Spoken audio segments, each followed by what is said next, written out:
Magandang hapon mga ka-happy hour. Narito ang mga balita para sa MBC TV Network News Update 5 PM edition. 11 bayan apektado ng ashfall sa pagputok ng Bulkang Kanlaon, klase, suspendido. Yan ang MBC TV Network News ni Rovic Manuel. 11 bayan ngayon ang apektado ng ashfall sa Negros Occidental matapos ang muling pagputok ng Bulkang Kanlaon kagabi. Isang linggo pa lang ito makalipas ang una nitong pag-alboroto na nagdulot ng pangamba sa mga residente. Sa kuwang ito mula sa CCTV sa barangay Mansalanao, La Castellana, makikita ang tahimik na kalsada at ilang mga kabataan nang biglang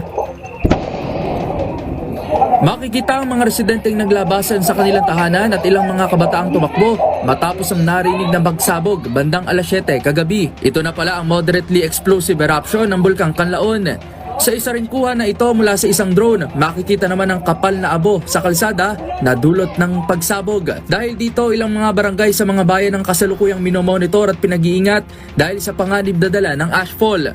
Kabilang dito ang bayan ng Bagos City, Binalbagan, La Carlota, Moises Padilla, Hinigaran, Isabela, San Carlos, Pontevedra, sa Himamayla na may 6 na barangay na nakararanas ng ashfall, sa Kabangkala na may 16 at sa La Castellana na may 6 rin na barangay na apektado. Suspendido na rin ang klase sa lahat ng anta sa ilang bayan sa Negros Occidental tulad sa La Castellana, Himamaylan City, Hinigaran at Isabela. Gayun din ang ilang barangay sa mga bayan ng Murcia at La Carlota habang all-level rinse sa Canilao City sa Negros Oriental. Dahil dito pinag-iingat ng Department of Health o DOH ang mga residenteng apektado ng ashfall. Ayon sa kagawaran, mapanganib sa kalusugan ng volcanic ash kaya't dapat magdoble ingat ang publiko.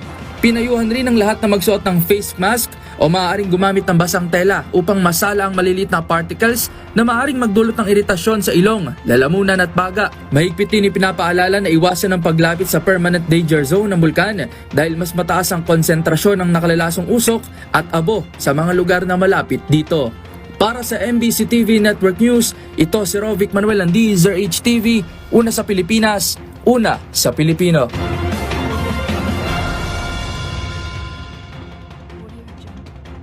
Samantala, ex-President Duterte tanggap na umano ang kapalaran sa ICC. Tanggap na umano ni dating Pangulong Rodrigo Duterte ang kanyang kapalaran kahit nalagutan ito ng hininga habang nakapiit sa International Criminal Court.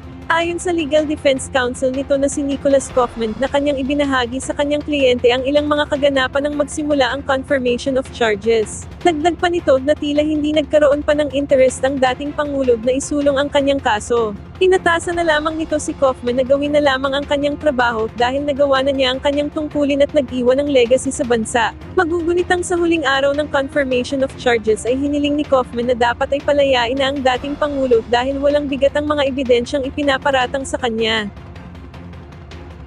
At yan ang mga balita para sa MBC TV Network News Update 5 PM edition. Samahan ninyo kami bukas mula alas 9 ng umaga hanggang alas 5 ng hapon.